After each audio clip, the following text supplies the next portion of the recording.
네, 안녕하세요, 여러분. 여러분의 공기업 취업 성공을 늘 응원해드리고 있는 개짝 컨설팅의 박규현입니다. 오늘은 여러분들에게 새로운 윤석열 정부가 출범함에 따라 공기업에는 과연 어떤 일들이 벌어질까라고 하는 부분을 좀 말씀을 좀 드리려고 합니다. 얼마 전에 유튜브 댓글로 어떤 분께서 뭐 이제 구조조정 이런 거, 인원 감축 이런 걸 말씀드렸더니 그러면 공기업 현직자들은 어떤 일들이 생기는 거예요? 라고 물어보셨어요. 그래서 그분의 질문에 대한 답을 좀 드리기 위해서 카메라를 켰습니다. 우선 제가 말씀드리는 게 꼭 뭐 그대로 이루어지는 것은 아니고요. 그래도 그동안 제가 공기업에서 19년 정도 근무했던 경험에 비추어 보면 이런 일들이 아무래도 일어나지 않을까라고 하는 저의 예상이에요. 그래서 좀 가볍게 그냥 듣고 가시면 될 것 같고, 또 취업을 준비하시는 분들이라면 별로 도움이 되는 이야기는 아니지만 그래도 한 번 정도 생각해 보시면 좋은 내용이 될 것 같습니다. 자, 우선 먼저 새로운 정부가 출범함에 따라서 가장 먼저 발생할 일은요, 이런 공공기관들의 기관장을 교체하는 일들이 벌어지기 시작합니다. 이건 뭐 민주정부, 뭐 보수정부 할 것 없이 늘 그랬었어요. 정권이 새로 바뀌면 항상 기관장들을 이제 바꾸는데요. 여러분들 이제 아시는지 모르겠지만 이 공공기관의 기관장님들은 2+1이라고 해서 직위 공모를 통해서 2년 정도 근무를 하고 그것에 대한 성과를 평가해서 좋으면 1년을 더 연장해주는 방식으로 이제 주로 운영을 하고 있습니다. 물론 이제 좀 약간 다른 형태가 있기도 하지만요. 자, 그런데 이렇게 이제 이런 기관장들의 자리가 이제 정권이 바뀌면 내 사람들로 이제 채우려고 노력을 한다는 거예요. 그런데 대부분의 이런 일들이 이제 자연스럽게 이루어지는데 이게 가끔 정부에 따라서 무리수를 두는 경우도 있습니다. 그래서 지난 문재인 정부에서도 환경부에서 그 소속의 공공기관장들의 성향을 분석했던 자료 이런 것들 가지고 이게 뭐 뭔가 대단한 비리인 것처럼 그거 가지고 굉장히 시끄럽게 떠들고 뭐 검찰 조사를 받고 뭐 이런 일들이 있었거든요. 그런데 이제 정권이 바뀌면 자기네들도 이제 그런 일을 합니다. 그런데 이쪽 윤석열 정부 이런 보수 정부의 특징은 좀 뻔뻔합니다. 그래서 예전에 자기네들이 그렇게 조사해야 된다고 그렇게 떠들었던 일을 이제 자기네들이 하는데 눈치를 보질 않습니다. 눈치를 보지 않고 무조건 밀어내려고 해요. 그래서 압력을 가죠. 그런데 이제 이걸 정부에서 하면 그게 이제 문제가 될 수 있으니까 국회의원들 또 그 당에서 이제 이런 것들을 떠들어대고 이렇게 합니다. 그리고 이제 보이지 않게 압력을 행사하죠. 그런데도 안 물러나요. 그러면 어떻게 하면 될까요? 이제 경찰, 감사원, 또 검찰 조사가 시작됩니다. 그래서 이런 사정 당국들이 이런 공기업 인사에 이제 관여를 해서 밀어내려고 이제 노력을 한다는 거예요. 자, 이런 부분들까지는 좀 어느 정도 이해가 되는데 이제 이렇게 감사나 이런 것들이 오기 시작하면 어때요? 괜한 직원들만 이제 피해를 보기 시작하는 거예요. 괜히 별거 아닌 일을 가지고 그걸 트집 잡아서 그걸 가지고 빈미로 협박을 하려고 내쫓으려고 이제 한다는 거예요. 그래서 이게 이제 문제가 시작되는 겁니다. 자, 이렇게 해서 이제 기관장들을 교체해요. 기관장들 교체하는데 여기에서 이제 문제가 생깁니다. 자, 기관장이 이제 새로 물러났어요. 물러나니까 이제 새로운 기관장을 데려와야 되는데 이걸 이제 직위 공모를 하겠죠. 그럼 이제 직위 공모를 하면 여러분들이 이제 지원을 해주십니다. 자, 그런데 예를 들면 이런 거예요. A라고 하는 지원자는 능력도 있고 경륜도 풍부하고 또 어떤 강직하고 청렴하신 분이에요. 그런데 이제 B라고 하는 분은 능력도 없고 청렴하지도 않습니다. 그냥 기회주의자예요.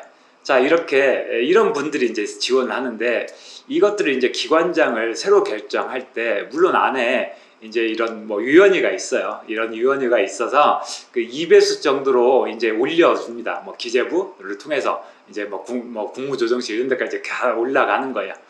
그런데 이제 결국 청와대에서 이제 낙점을 한다고 표현을 많이 합니다. 청와대에서 이제 누군가 결정하는데 그걸 대통령이 결정하진 않겠죠. 그러면 이제 참모들 중에 누군가는 이제 결정을 할 거예요. 그럴 때 대부분의 이렇게 참모들이 결정을 할 때 누구를 뽑냐면 B라고 하는 사람을 뽑을 가능성이 큽니다. 왜 그러냐면 능력도 있고 강직한 사람은 로비 같은 걸 잘 못해요. 그런데 능력도 부족하고 이런 기회주의자 같은 사람들은 로비를 잘합니다. 그래서 B라고 하는 사람을 기관장으로 선임하는 경우가 많아요. A라고 하는 사람은 자존심만 세우고 잘 내 말대로 안 들어요. 하지만 B라고 하는 사람은 내 말을 잘 듣거든요. 그러면 이제 B를 낙점시키는 겁니다. 그래서 이렇게 B라고 하는 기관장이 이제 그 기관으로 오는 거예요. 그러면서 이제 조직에 망조들이 이제 들기 시작한다는 겁니다. 자, 가장 먼저 어떤 일들이 생기냐면 채용 비리가 발생할 가능성이 커집니다. 왜냐하면 나 아니면 기관장이 절대 두지 않았을 사람이에요. 그런데 내가 힘을 써줬어요.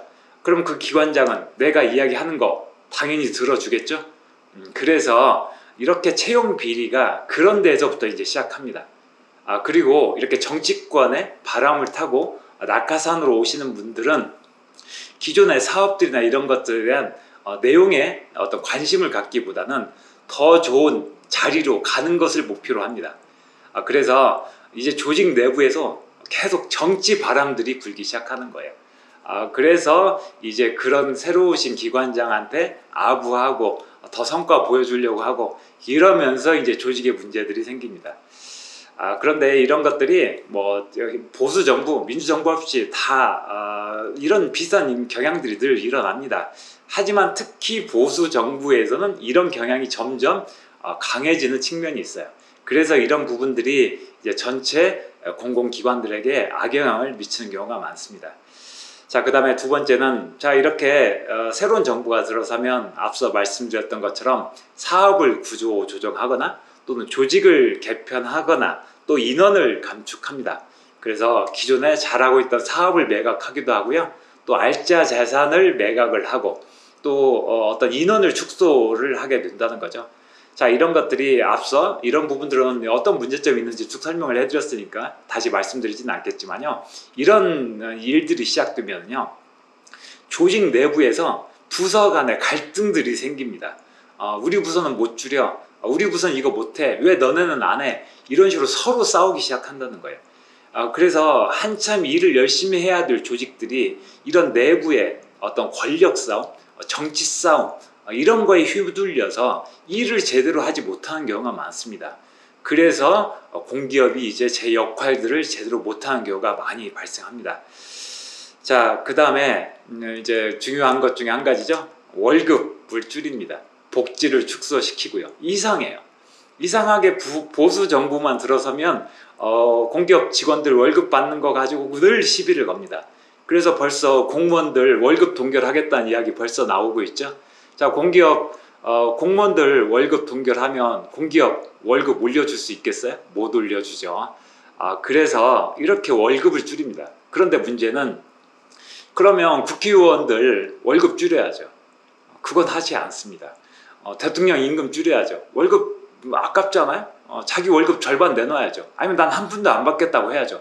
그런데 그러진 않습니다. 기재부 장관 자기 월급은 안 줄입니다. 이렇게 해서 결국 공기업 직원들의 사기를 떨어뜨리는 거예요.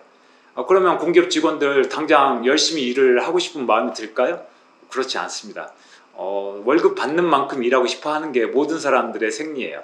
그래서 일 열심히 안 하게 됩니다.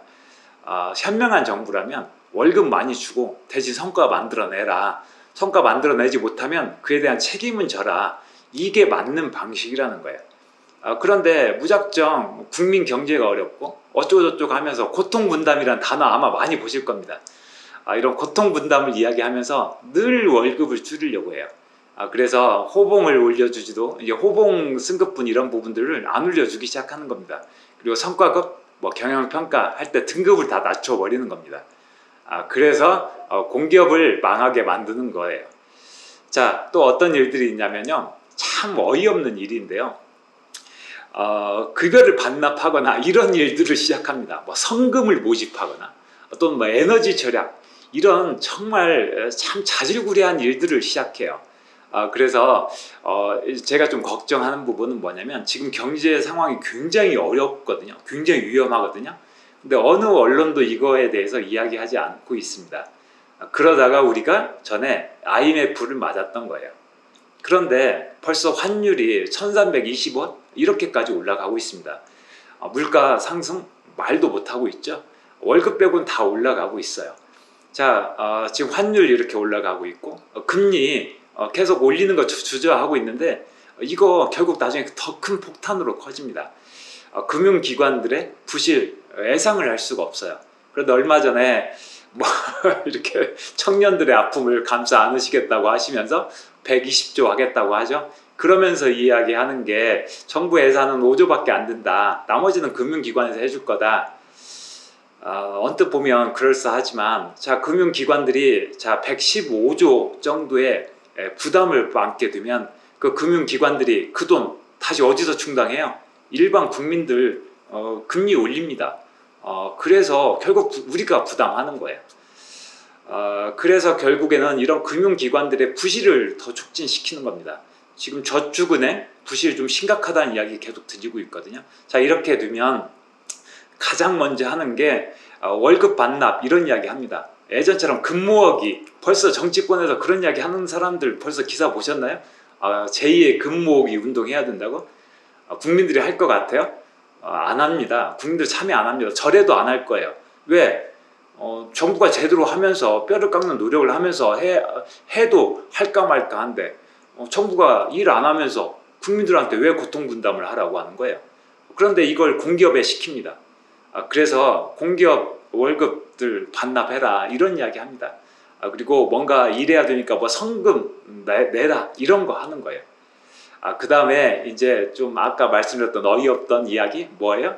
항상 이 보수 정부가 들어서면 늘 전력난이 생깁니다. 왜? 원전 더 지어야 된다는 핑계거리 만들어야 되니까요. 그래서 민주정부에서는 전혀 그런 이야기 없었어요. 하지만 꼭 보수 정부 들어서면 에너지가 부족하다, 전력난 심각하다, 순환 단전해야 된다 이런 이야기 하면서 항상 뭐 합니까? 공기업 원래 공공기관들은요 여름철 되면 다들 고생해요. 항상 에어컨 온도 28도로 맞추라고 합니다. 그런데 말이 그렇지 이 더운 여름에 28도로 맞춰놓고 일을 하면요 일 못합니다. 더워서. 그래서 저도 공공기관에서 공기업에서 근무하면서 더운 여름에 찬물로 2번씩 샤워하면서 일했습니다. 그런데 얼마 전에 대통령 회의한다고 에어컨 온도 21도로 세팅한 줄 알았더니 그게 아니었더라고요. 21도 현재 온도가 21도였던 것 같아요. 그러면서 공기업 직원들은 28도로 맞춰놓고 일하라고 이런 짓 합니다. 유독 이런 일들이 심해지는 거예요. 그래서 앞으로 이제 공공기관 또 공기업에 근무하시는 현직자분들도 좋은 시절은 간 것 같아요. 그래서 당분간 고생하실 것 같습니다.